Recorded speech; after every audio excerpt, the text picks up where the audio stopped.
الحمد للہ وکفا وسلام علی عبادہ الذین اصطفیٰ خصوصاً علی سید الانبیاء علیہ التحیۃ والصلاۃ اما بعد فاعوذ باللہ من الشیطان الرجیم بسم اللہ الرحمن الرحیم یا ایہا الذین آمنوا لا تأکلوا اموالکم بینکم بالباطل صدق اللہ مولانا العظیم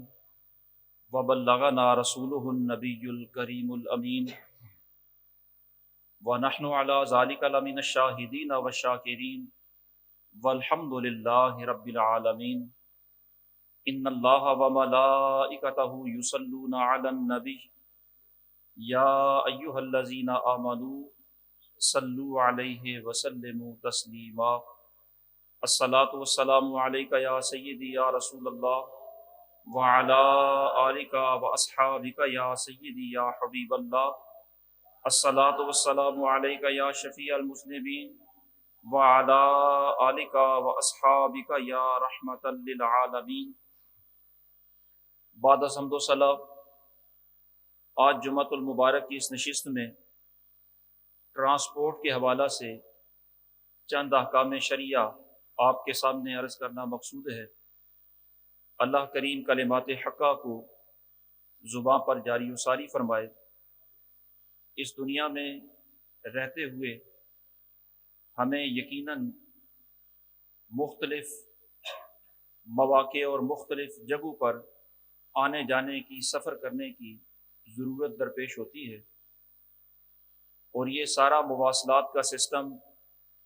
آنے جانے کا سارا نظام ظاہر ہے ٹرانسپورٹ کے ذریعے ہی انجام پاتا ہے۔ تو اس لیے ٹرانسپورٹ کے حوالہ سے جو معاملات ہیں ان کی معلومات ہونا بھی بحیثیت مسلمان از حد ضروری ہے۔ بنیادی طور پر یہ بات ذہن نشین رکھیں کہ ٹرانسپورٹ کا اطلاق یا اس کے شعبے دو طرح کے ہوتے ہیں۔ ایک ہوتی ہے جو مشترکہ اور عمومی ٹرانسپورٹ ہوتی ہے، جس طرح بسیں ہیں، ویگنیں ہیں، ریلوے کا نظام ہے۔ یہ عمومی نوعیت کی ٹرانسپورٹ ہوتی ہے کہ اس کا آپ ٹکٹ خریدتے ہیں اور آپ اس پر سواری کر کے نفع حاصل کر لیتے ہیں۔ اور ایک ٹرانسپورٹ کا جو شعبہ ہے وہ ہے خصوصی طور پر آپ پوری گاڑی ہی بک کرا لیتے ہیں۔ یہ جو شعبہ ہے یہ عموماً رینٹ اے کار کے نام سے دفاتر بنے ہوتے ہیں، جہاں گاڑیاں بک کرائی جاتی ہیں اور پوری گاڑی کی منفعت آپ حاصل کرتے ہیں۔ عمومی ٹرانسپورٹ میں تو آپ ایک آدھ سیٹ کی یا چند سیٹوں کی بکنگ کرواتے ہیں، اور خصوصی ٹرانسپورٹ میں آپ پوری گاڑی کی بکنگ کرواتے ہیں۔ تو پہلے جو عمومی ٹرانسپورٹ کے مسائل ہیں ان کو آپ کے سامنے عرض کرنے لگا ہوں کہ عمومی ٹرانسپورٹ میں جب آپ ٹکٹ خریدتے ہیں تو آپ اس کا ٹکٹ خریدتے ہوئے یہ بات بنیادی طور پر ذہن نشین رکھیں کہ اس کا ٹکٹ خریدنا یہ اس کمپنی کے ساتھ یا اس بس یا ویگن کے مالک کے ساتھ ایک قسم کا اجارے کا عقد ہوتا ہے۔ اجارے کا عقد کا مطلب یہ ہے کہ ہم نہ اس سے گاڑی خرید رہے ہیں، نہ گاڑی کی کوئی سیٹ یا گاڑی کا کوئی پرزہ خرید رہے ہیں، ہم صرف اس سے گاڑی کی ایک منفعت، ایک نفع خرید رہے ہیں۔ یعنی کوئی عین شے نہیں خرید رہے بلکہ ایک نفع خرید رہے ہیں کہ اس گاڑی سے ہمیں اتنا نفع درکار ہے، اور وہ اس نفع کے عوض قیمت بتا دیتا ہے کہ اس کا اتنا کرایہ ہوگا۔ ہم وہ کرایہ دے کر اس کا نفع خرید لیتے ہیں۔ اس کو آپ ٹکٹ خریدنا کہہ لیں یا فقہی اصطلاح میں اس کو عقد اجارہ کہہ لیں۔ یہ جو عقد اجارہ ہوتا ہے، ٹکٹ خریدا جاتا ہے، اس میں جو کرایہ دینا لازم ہوتا ہے یہ لزوم نفع حاصل کرنے کے بعد ہوتا ہے،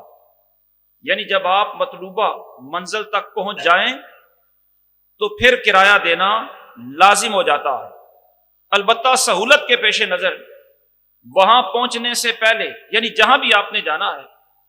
اس منزل پر پہنچنے سے پہلے بھی آپ کرایہ دے سکتے ہیں، بلکہ پیشگی کرایہ بھی دے سکتے ہیں۔ اور ہمارے ہاں جو لوکل ٹرانسپورٹ ہوتی ہے اس میں عموماً کرایہ دوران سفر دیا جاتا ہے، اور جو نان سٹاپ ٹرانسپورٹ ہوتی ہے اس میں کرایہ پیشگی دے دیا جاتا ہے۔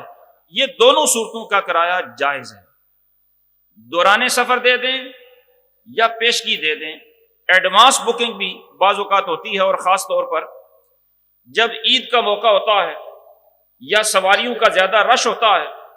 تو پھر پیشگی کرایہ فوری پیشگی نہیں ہوتا، یعنی ایسے نہیں ہوتا کہ آپ کسی اڈے پر گئے وہاں سے اسی وقت ٹکٹ خرید کر آپ سوار ہو گئے، یہ بھی پیشگی کرایہ ہوتا ہے۔ لیکن رش کے موقع پر 2-4 دن پہلے ہی سیٹیں بک کروا لی جاتی ہیں اور ان کی ٹکٹ کا کرایہ پہلے ہی ادا کر دیا جاتا ہے۔ آپ جب کسی بھی ٹرانسپورٹ کا ٹکٹ خریدتے ہیں تو آپ نے اس ٹکٹ پر لکھا ہوا یہ دیکھا ہوگا کہ یہ ٹکٹ ناقابل واپسی ہے، یا یہ لکھا ہوگا کہ یہ ٹکٹ واپس نہیں ہوگا، تبدیل بھی نہیں ہوگا۔ اس کا مطلب یہ ہے کہ اس ٹکٹ کو خرید لینے کے بعد اگر کوئی بندہ سفر نہ کرے اور کمپنی کے دفتر میں جا کر یا اس کے کاؤنٹر پر جا کر یہ کہے کہ میں سفر نہیں کرنا چاہتا، مجھے کوئی مجبوری پیش آ گئی ہے،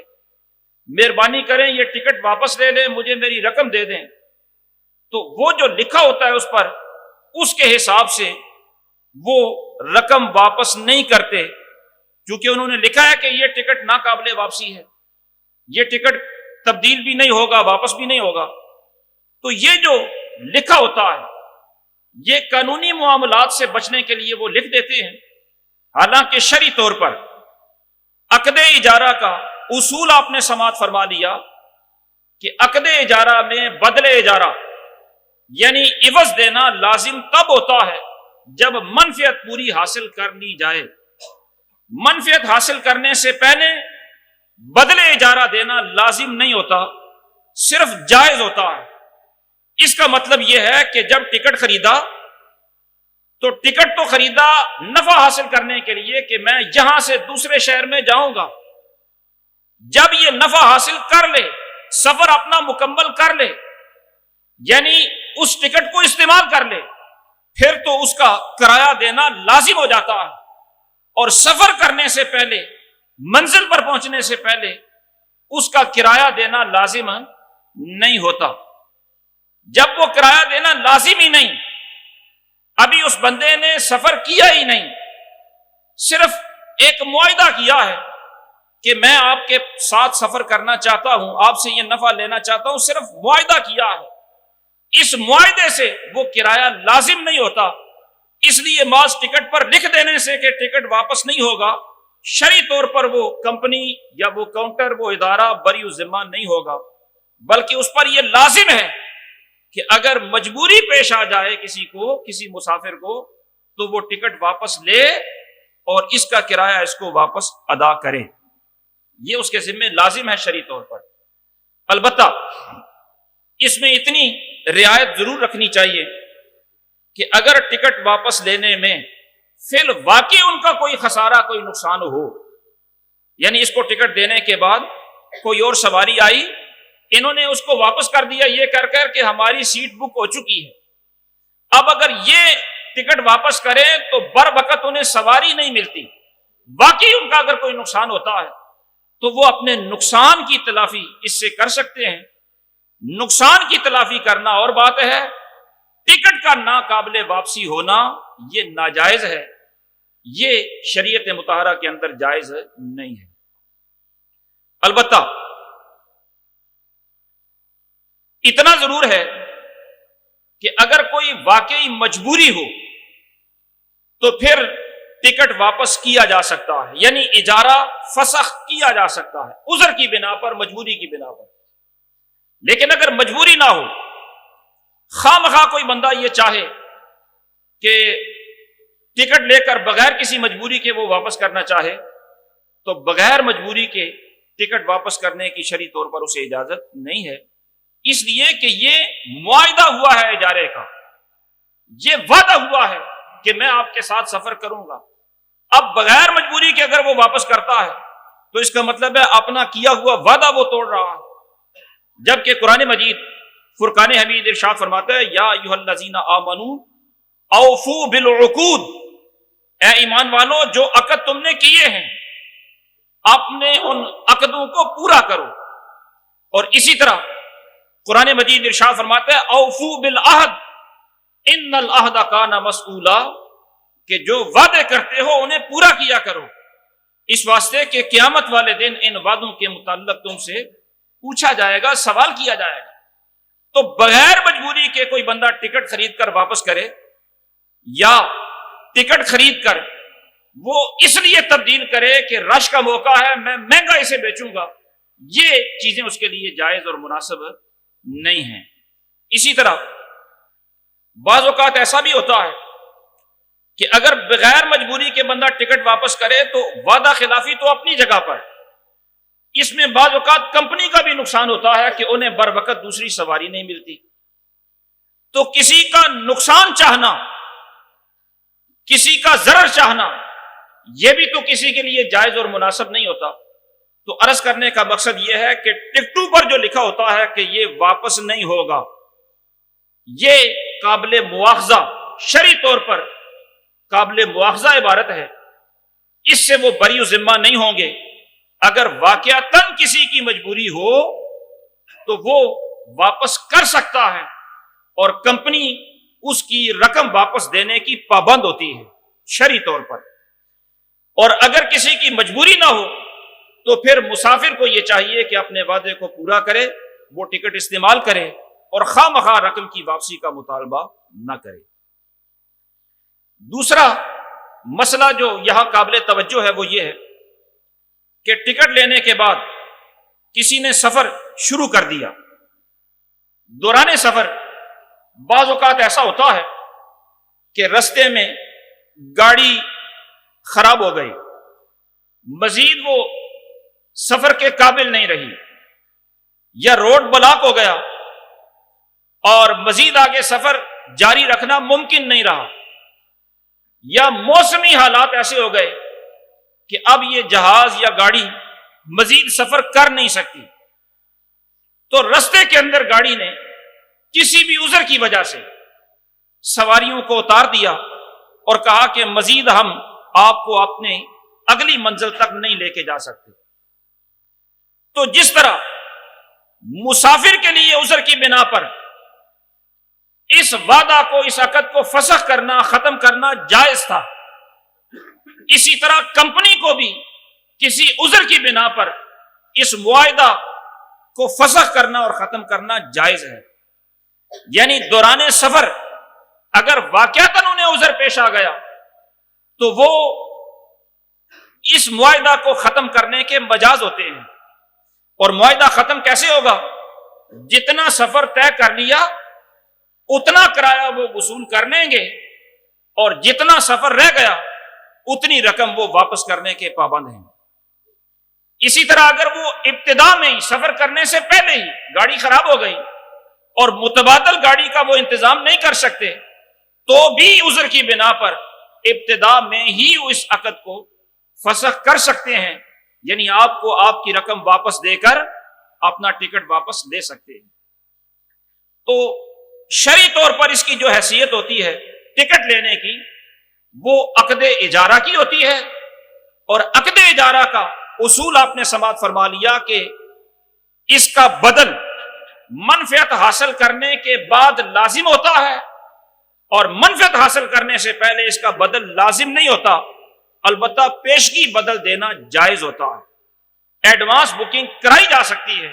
کرایہ بھی دیا جا سکتا ہے، لیکن وہ ایڈوانس دیا ہوا کرایہ ابھی لازم نہیں ہوگا،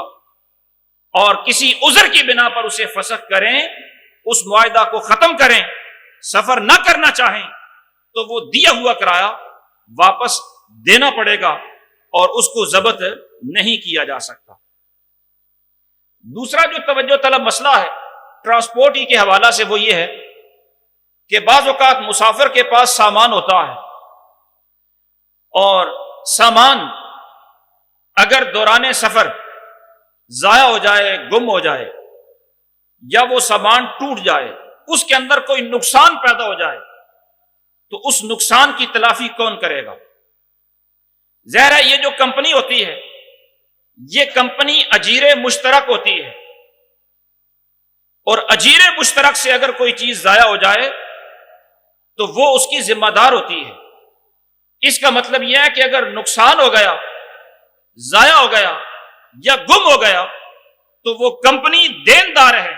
وہ نقصان پورا کرنے کی پابند ہوتی ہے۔ اب کمپنی اپنے ملازمین اور اپنے عملے پر یہ نقصان نہیں ڈال سکتی، اس لیے کہ ہمارے لیے کمپنی اجیر مشترک ہے، اور کمپنی کے لیے اس کا جو عملہ ہوتا ہے وہ اس کا اجیر خاص ہوتا ہے۔ اور اجیر مشترک اور اجیر خاص کا سادہ لفظوں میں ترجمہ یوں سمجھ لیں، مفہوم یوں سمجھ لیں کہ اجیر مشترک وہ ہوتا ہے جو کسی خاص بندے کا کام کرنے کا پابند نہ ہو، بلکہ جو بھی اس کے پاس کام کے لیے جائے ہر ایک کا وہ کام کرے۔ جس طرح عام دکاندار ہوتے ہیں وہ ہر بندے کا کام کرنے کے مجاز ہوتے ہیں، اور اجیر خاص وہ ہوتا ہے جو ایک بندے کا کام کرنے کا پابند ہو، اس کی ڈیوٹی کے دوران وہ دوسرے کا کام نہیں کر سکتا۔ تو اس بس کا عملہ یا ٹرانسپورٹ کا عملہ کمپنی کا اجیر خاص ہے، یعنی ان کی ڈیوٹی کے دوران یہ کسی اور کی ڈیوٹی نہیں انجام دے سکتے، کسی اور کا کام نہیں کر سکتے، جبکہ بس مالکان وہ ہمارے لیے اجیر مشترک ہیں۔ اب اجیر مشترک کا حکم یہ ہے کہ اس سے کوئی چیز ضائع ہو جائے تو وہ دینے کا پابند ہوتا ہے، اور اجیر خاص سے اگر کوئی چیز ضائع ہو جائے تو اس کے ہاتھ میں وہ چیز امانت ہوتی ہے، وہ اس کے دینے کے پابند نہیں ہوتے۔ اب کمپنی تو ہمارے سامان کی تلافی کرنے کی، نقصان پورا کرنے کی پابند ہے، لیکن کمپنی وہ نقصان اپنے ملازمین پر نہیں ڈال سکتی کہ ملازمین کی تنخواہ یا اجرت سے کاٹ کر وہ نقصان پورا کریں، بلکہ اپنے منافع سے وہ ہمارا نقصان پورا کرنے کے پابند ہوتے ہیں۔ اسی طرح یہاں یہ بات بھی توجہ طلب ہے کہ دوران سفر بعض اوقات سامان کسی کا گاڑی پر رہ جاتا ہے اور مسافر اتر جاتا ہے۔ جب کسی کا سامان اپنی سیٹ پر یا گاڑی پر رہ گیا اور منزل پر اترتے ہوئے اس کو لینا یاد نہ رہا، تو اب اس سامان کا کیا کیا جائے؟ یاد رکھیں کہ اگر سامان رہ جائے تو اس کا مالک نہ تو ساتھ والی سیٹ کا مسافر ہے کہ وہ اس کو مال غنیمت سمجھ کر خود اس پر قبضہ کر لے اور خود اس کا مالک بن جائے، اور نہ ہی گاڑی کا عملہ اس کا مالک ہے، بلکہ رہ جانے والے سامان کا حکم لقطہ کا حکم ہے۔ یعنی اس کا حکم وہ ہے جس طرح آپ کہیں جا رہے ہیں اور آپ کو رستے میں کوئی گری ہوئی چیز مل جائے، پتہ نہ ہو اس کا مالک کون ہے، اس چیز کو لقطہ کہتے ہیں، یعنی جس کا مالک معلوم نہ ہو وہ چیز آپ کو مل جائے۔ اب وہ چیز جب ملتی ہے تو اس کے لیے حکم شرع یہ ہوتا ہے کہ جس کو ملی وہ ذمہ دار ہے اس بات کا کہ اس چیز کا مالک ڈھونڈ کر یہ چیز اپنے مالک تک پہنچائے، پوری کوشش کرے مالک کو ڈھونڈنے کی اور چیز پہنچانے کی۔ اگر پوری کوشش کرنے کے بعد بھی چیز کا مالک نہیں مل رہا تو پھر انتظار کرے کہ ممکن ہے مالک ڈھونڈتے ڈھونڈتے یہ چیز مجھ تک پہنچ جائے، اور اگر اتنا وقت گزر گیا کہ اس نے بھی تلاش کیا مالک نہیں ملا، اور وقت بھی اتنا گزر گیا کہ اب مالک کے تلاش کرتے کرتے اس تک پہنچنے کی توقع بھی نہیں رہی، تو اب بھی یہ چیز خود استعمال نہ کرے بلکہ یہ اپنے مالک کی طرف سے یہ چیز صدقہ کر دے، یعنی نیت یہ کرے کہ یہ چیز اللہ کی راہ میں صدقہ کرتا ہوں اور اللہ تعالیٰ اس کا ثواب اس کے مالک تک پہنچا دے۔ تو بس کے اندر، ٹرین کے اندر، جہاز کے اندر یا کسی بھی ٹرانسپورٹ کے اندر اگر کسی مسافر کا کوئی سامان رہ گیا تو اس کا حکم بھی گری ہوئی چیز کی طرح کا ہوتا ہے، ساتھ والی سواری ہو یا اس ٹرانسپورٹ کا عملہ ہو، جو بھی اس سامان کو اٹھائے اس پر یہ لازم ہے کہ وہ مالک تک پہنچانے کی پوری کوشش کرے. اگر مالک نہ ملے تو مالک کی طرف سے صدقہ کر دے. اور یہاں ٹرانسپورٹ کے شعبے میں تو بڑی سہولت ہوتی ہے مالک تک چیز پہنچانے کی، اس لیے کہ عموماً جو ٹرانسپورٹ کے شعبے سے لوگ متعلقہ ہوتے ہیں، ہر شہر میں ان کے کاؤنٹر بنے ہوتے ہیں، اڈے بنے ہوتے ہیں، منشی ہوتے ہیں، عملہ ہوتا ہے. اور اگر ہر شہر میں نہ بھی ہو تو جہاں سے گاڑی روانہ ہوتی ہے اور جہاں اس کی منزل ہوتی ہے، کم از کم ان 2 شہروں کے اندر تو ان کے سٹینڈ، ان کے اڈے، ان کے باقاعدہ کاؤنٹر موجود ہوتے ہیں. تو اب یہ لازم ہے کہ اگر مالک کا نہیں پتہ چل رہا کہ وہ کہاں ہے، تو کم از کم یہ جہاں گاڑی جا رہی ہے وہاں سٹینڈ پر، وہاں اڈے پر، وہاں کے کاؤنٹر پر یہ چیز جمع کروا دے قابل اعتماد بندے کے ہاتھ. اب مسافر جو ہے وہ اپنی چیز تلاش کرتا کرتا گاڑی کے سٹینڈ پر جائے گا تو اسے وہ چیز مل جائے گی. تو دوران سفر اگر کسی مسافر کا سامان گاڑی میں رہ جائے تو اس کا حکم لقطہ والا ہے اور وہ مالک تک پہنچانا ضروری ہوتا ہے. یہ بات بھی ٹرانسپورٹ کے حوالہ سے مسئلہ ذہن نشین کرنا چاہیے کہ جب ہم کسی سواری پر سوار ہوتے ہیں تو اس سواری کی سیٹ بھی کرائے کے اندر شامل ہوتی ہے. اور جب کسی ایک سواری کو سیٹ دے دی جائے تو دوران سفر اس سے یہ نہیں کہا جا سکتا کہ جناب آپ یہ سیٹ چھوڑ دیں، کھڑے ہو کر سفر کریں. یہ اس سے مطالبہ نہیں کیا جا سکتا. اگر اس سے کوئی یہ مطالبہ کرے کہ جناب آپ کو یہ سیٹ چھوڑنا ہوگی تو یہ مطالبہ اس کا بے جا ہے، ناجائز مطالبہ ہے. اور اگر پھر بھی وہ اصرار کرے اس مطالبہ پر تو سواری کے لیے، مسافر کے لیے یہ جائز ہے کہ وہ اپنا معاہدہ کرائے والا، جس معاہدے پر اس نے ٹکٹ خریدا ہے، اپنا وہ معاہدہ ختم کر سکتا ہے. یعنی وہ قریبی سٹاپ پر اتر جائے اور جتنا سفر کیا اتنی رقم چھوڑ کر باقی جو پیسے بچتے ہیں وہ واپس لے سکتا ہے کرائے سے. یعنی وہ مجبور نہیں ہے کہ وہ سیٹ دے کر لامحالہ کھڑے ہو کر ہی سفر کرے، اس بات کا وہ پابند نہیں ہے. تو خلاصہ کلام یہ ہے کہ کسی سواری کو سیٹ دینے کے بعد اسے سیٹ چھوڑنے پر اصرار نہیں کیا جا سکتا. یہ سیٹ اس کا حق ہے، اس کے کرائے میں، اس کی نفع میں، اس کی منفعت میں یہ شامل ہے. اور اگر منفعت میں کمی ہو تو اجارے کو فسخ اور ختم کیا جا سکتا ہے. یہ بات بھی ذہن نشین رکھیں کہ جب ہم کسی ٹرانسپورٹ پر سفر کرتے ہیں تو بعض اوقات تو جہاں سے وہ گاڑی چلتی ہے اس اڈے سے سفر کرنا شروع کرتے ہیں. ایسی صورتحال کے اندر تو ظاہر ہے گاڑی اڈے سے جب نکلتی ہے تو اس کا واؤچر کلیئر ہوتا ہے، کرایہ پہلے ہی دے دیا جاتا ہے. لیکن جب کسی چھوٹے سٹاپ سے ہم گاڑی پر بیٹھتے ہیں اور گاڑی پیچھے سے کہیں سے آ رہی ہے تو ایسی صورتحال میں آپ نے جہاں جانا ہے وہاں کا کرایہ کنڈکٹر سے طے کرنے، سوار ہوتے ہی کنڈکٹر سے پہلے کرایہ طے کرنے. اور اگر آپ نے پہلے طے نہیں کیا، آپ سوار ہو گئے اور سوار ہونے کے بعد آپ نے سفر شروع کر دیا، رستے کے اندر کنڈکٹر نے مطالبہ کیا کرائے کا، تو اب ظاہر ہے وہ کرایہ عموماً زیادہ مانگتے ہیں. اس لیے مناسب یہ ہے کہ پہلے ہی طے کر لیں، ورنہ اگر طے نہ کیا گیا ہو تو اجرت مثل لازم ہوتی ہے. اور اس کا مطلب آپ سمجھ چکے کہ اس طرح کی سواریاں اتنے سفر کا جتنا کرایہ لیتی ہیں اتنا کرایہ دینا لازم ہو جائے گا. اور اگر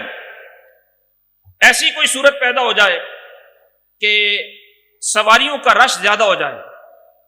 یعنی کوئی خاص موقع ہے، خوشی کا موقع ہے، عید کا موقع ہے، یا چھٹیاں ہو رہی ہیں،